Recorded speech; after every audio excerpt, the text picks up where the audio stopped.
Greetings gamers, I'm Anto and today I'm going to be giving you some practical DM tips that you can use in your next game. There are plenty of videos, articles, forum posts talking about how to be a better DM that include tips like know your inner DM or other vague tips that aren't particularly useful in that session that you're going to be playing later that night or this weekend. So I wanted to make a video with some really practical tips that you can put in place in your next game that you'll see an immediate benefit from. So tip number one is to make a list of NPC names that you can pin to your DM screen or put on your digital notes. I'm sure almost every dungeon master has had the experience where players walk up to a guard or a random NPC and out of the blue ask for their name. And you're left scrambling, looking through your notes, trying to find a name for them. This can really break the immersion for the players and can ruin the sense that this is a real world full of real people. So what you want to do is you want to make a list of NPC names.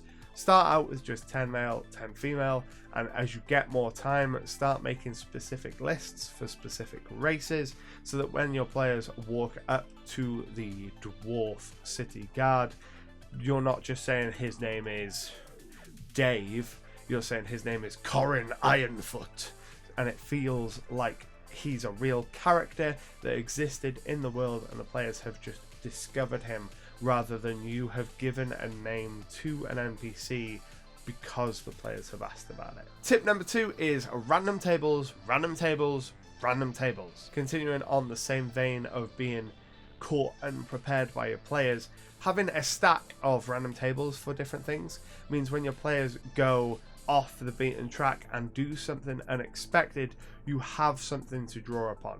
If you've got random tables for encounters, you can throw an encounter at them while you get your bearings. If they go into a particular building and start asking what they see, you can have a random table to describe the interior of different buildings.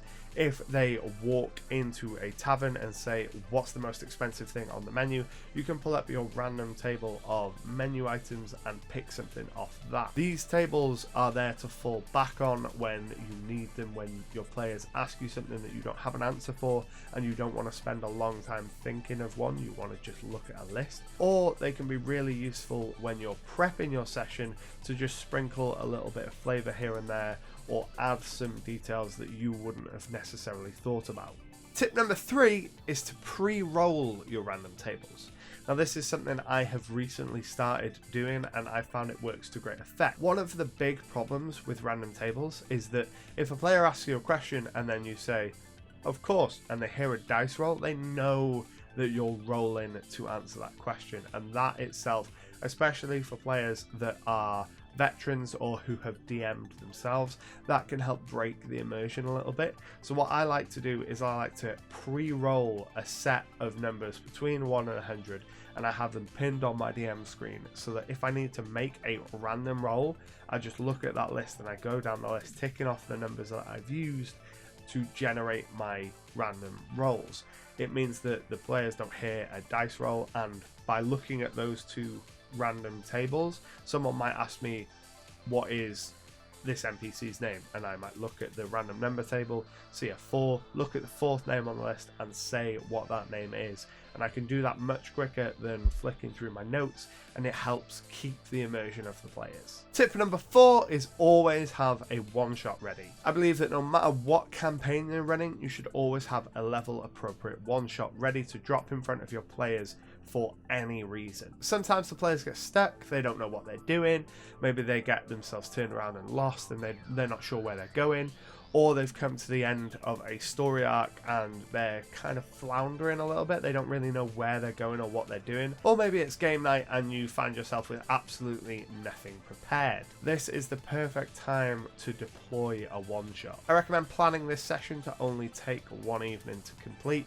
and then scaling it up as your party levels up so that no matter what level they are, it's always ready and appropriate for them. Keep the setting pretty neutral so that you can put it anywhere. maybe it's a dungeon, but maybe it also could be the sewer system underneath the city or the catacombs underneath the castle.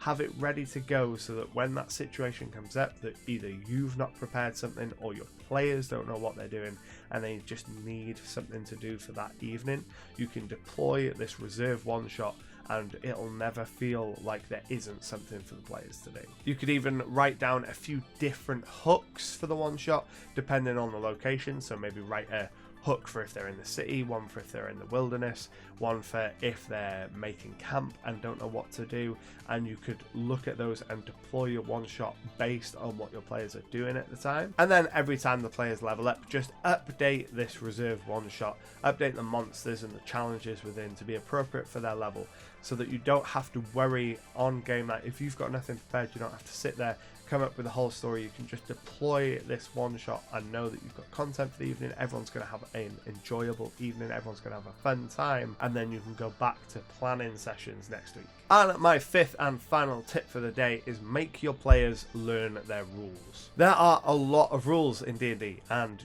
you can't be expected to know them all, so don't try to know them all. When you start your campaign, make it clear to your players it's their job to know their rules. When a player at my table says, I want to use X ability, how does it work?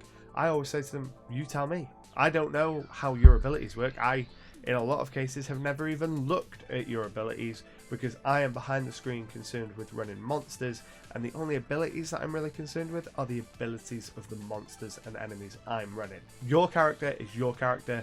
Their rules are yours to learn. Doing this takes a lot of pressure off you as the Dungeon Master because it limits the amount of knowledge that you're expected to have. It makes the players engage more with the game because they have to learn their own rules, they have to read the books, they have to learn about their class and their race, and it prevents those players who turn up and say, I want to attack, what do I need to roll? And you're there dozens of weeks in saying, why haven't you got your character sheet? If you don't tell them their rules, if you expect them to tell you what their abilities do, then they're going to be more prepared. So there we have it, 5 really quick practical tips that you can implement in your next game. I really hope you enjoyed this video and found some inspiration from it. It's a little bit different to the usual videos. I'd love to hear what you think about it down in the comments below. Would you like to see more tips like this? Or if you've got some practical advice of your own, put it down in the comments so we can all learn together. But until next time, happy gaming. If you're new here and like what you see, make sure to hit the subscribe button. I release new RPG related content every single week. And if you enjoy what I do here, consider supporting me on Patreon. You get access to behind the scenes video, early access to the regular videos, exclusive content, and a whole bunch more. And if you want to keep watching, I've got a couple of videos over there that you might enjoy. And until next time, happy gaming.